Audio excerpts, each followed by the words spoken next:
G'day guys, it's Peter back again with my BCM114 beta. Just to recap, I have chosen to focus my digital artifact on the social media pages of the Serbian Festival Sydney. As one of the directors of the festival that focuses over the design, marketing and media aspect of the event, I want to use this opportunity to increase the social engagement during these quieter times of the year when the festival isn't on nor being planned, whilst also sorting out the Instagram feed to present itself more aesthetically.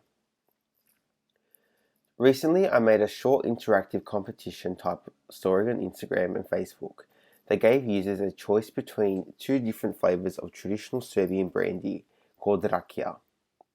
As rakia is a prominent type of traditional alcoholic beverage that is consumed, I chose this as the main focus of the content because it is one of the most well-known representations of Serbia and Serbs in general. By using the poll feature, I had chosen to pair off different variations of rakia, giving users to choose one or the other. Along with that, I had created a graphic for each story while sticking to the SFS design style guide. I had posted these stories at around 4 PM and realized that no one was responding as quick as I had hoped. But the amount of interactions ended up increasing at around 7 to 10 PM. I decided to trial these stories as I knew that the following that SFS has on its socials are predominantly Serbian and they would interact a lot more than others. This Rakia Off story was a trial that I had wanted to start just to test out the waters. I had learned that users are more active during the period of 6 to 10 PM, most likely due to being home from work. Even though there wasn't a significant decline, the numbers of users who viewed the stories had decreased as it went on.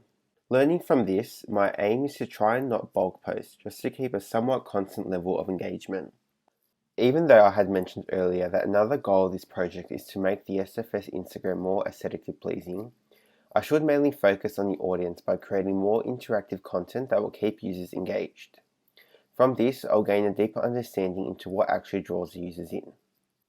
I further plan on creating more interactive story features, and after relearning how to accomplish a certain tool that was changed due to the Creative Cloud's yearly updates, I can now curate and post content onto my feed that adheres to the style guide.